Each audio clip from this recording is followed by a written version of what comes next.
Hello all, നമ്മൾ again പിന്നെയും തിരിച്ചു വന്നിരിക്കുകയാണ് നമ്മുടെ പഴയ ചുനക്കര പുഞ്ചയിലോട്ട്. ലാസ്റ്റ് ടൈം ഞാൻ വന്നപ്പോൾ ഒരു ഗോൾഡൻ അവർ ആയിട്ടുള്ളൊരു സമയത്തായിരുന്നു ഈവനിങ് വന്നത്. ആ സമയം നല്ല വെയിലുണ്ടായിരുന്നു, സൺസെറ്റിൻ്റെ ടൈമായിരുന്നു. പക്ഷേ ഇപ്പോൾ ഇവിടുത്തെ പ്രത്യേകത എന്ന് പറഞ്ഞാൽ നല്ല മഴ സമയത്താണ് വരുന്നത്. മഴ സമയം എന്ന് പറഞ്ഞാൽ മഴ ഇപ്പോൾ പെയ്യുന്നുള്ള ഇതിൽ മൂടിക്കെട്ടി കിടക്കുന്ന ഒരു സമയത്താണ് വന്നത്. അപ്പോൾ അതിൻ്റേതായ ക്ലൗഡ്സിലോട്ട് നോക്കിയാൽ മനസ്സിലാവും കുറച്ചൊരു മൂടി നിൽക്കുകയാണ്.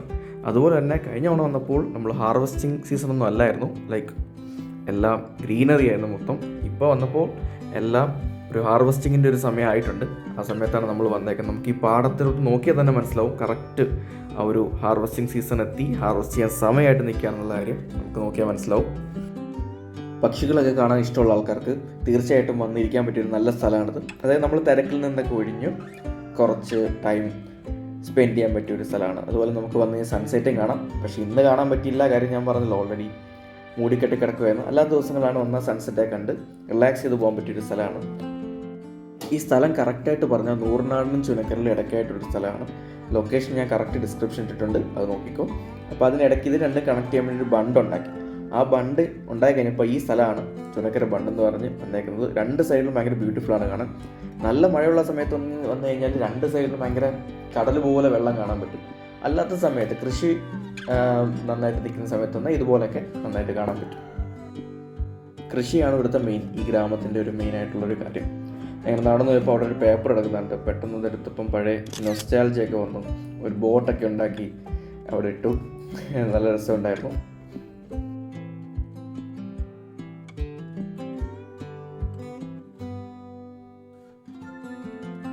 കുറച്ച് നേരം ബോട്ട് പോകുന്നതൊക്കെ ഇങ്ങനെ നോക്കി നിന്നിട്ട് പിന്നെ അങ്ങോട്ട് നോക്കിയപ്പോഴേക്കും ഒരു ട്രാക്ടർ വരുന്നു.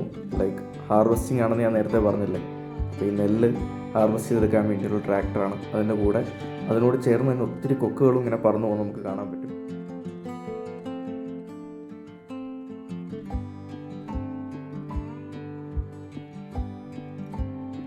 ട്രാക്ടർ മൂവ് ചെയ്യുന്നതനുസരിച്ച് കൊക്കുകൾ അതിൻ്റെ കൂടെ തന്നെ ബാക്കിൽ വരുന്നുണ്ടായിരുന്നു. ഞങ്ങളുടെ നാട്ടിലൊക്കെ ഇതിന് കൊക്കെന്നാണ് പറയുന്നത്, നിങ്ങളുടെ അവിടെ എന്താ പറയുക എനിക്കറിയില്ല. ഓക്കെ,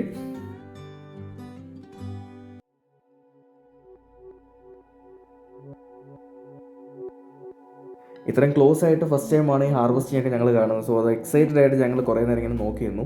അപ്പോൾ നേരത്തെ പറഞ്ഞ പോലെ ഹാർവെസ്റ്റിംഗ് സമയത്താണ് വരുന്നതെങ്കിൽ നമുക്കിതൊക്കെ കാണാം. അല്ലാത്ത സമയത്ത് വന്നാൽ കുറച്ച് ഗ്രീനറി ആയിട്ടൊക്കെ കാണാം.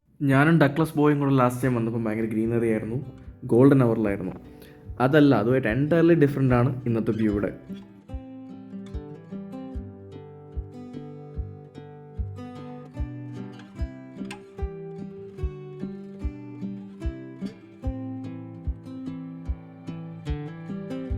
അങ്ങനെ നമുക്ക് നേരെ നോക്കി കാണാം. ഈ കണ്ടില്ല, ആ ലൈനിലാണ് ഇവരിങ്ങനെ ചെയ്തു പോകുന്നത്. ഇവിടെ ഒരു ചേട്ടൻ വന്നിട്ട് ഹാർവെസ്റ്റിങ്ങിൻ്റെ പോസിറ്റീവ്സും നെഗറ്റീവ്സും പണ്ട് എത്രമാത്രം ഉണ്ടായിരുന്നും ഇപ്പോൾ കുറഞ്ഞതിനെ പറ്റിയൊക്കെ ഇങ്ങനെ പറയുന്നുണ്ടായിരുന്നു പുള്ളിക്കാരനോട് വന്നിട്ട്. അതൊക്കെ ഞങ്ങൾ കുറച്ചിരുന്ന് കേട്ടു. കഴിഞ്ഞ തവണ വന്നപ്പോൾ വെള്ളം കാരണം ഇവിടെ ഇറങ്ങാൻ പറ്റിയിട്ടില്ല എന്ന് കണ്ട ഈ ഫോട്ടോയിൽ. ഇപ്പം കൂളായിട്ട് നമുക്ക് ഇറങ്ങാൻ പറ്റി. ഭയങ്കര രസമുള്ള കാണാൻ ഭംഗിയുള്ളൊരു സ്ഥലമാണ്.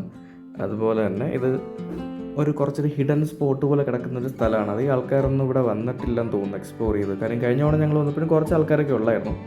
പക്ഷേ നമ്മുടെ നാട്ടിലൊന്നും അധികം ഇങ്ങനെ പോയിരിക്കാൻ പറ്റിയ സ്ഥലങ്ങളില്ലാത്ത സ്ഥിതിക്ക് ഇവിടെ വൈകിട്ടൊക്കെ വരാം. ഇവിടെ റോഡ് സൈഡിലൊക്കെ തന്നെയാണ് വണ്ടി പാർക്ക് ചെയ്യുന്നത്. ഇവിടെ വണ്ടിയൊക്കെ പാർക്ക് ചെയ്ത് ഈ പാടമൊക്കെ കണ്ട് നല്ല കാറ്റൊക്കെയാണ്, കാറ്റൊക്കെ കൊണ്ട് നല്ല പക്ഷികളെയും ഒക്കെ കണ്ട്.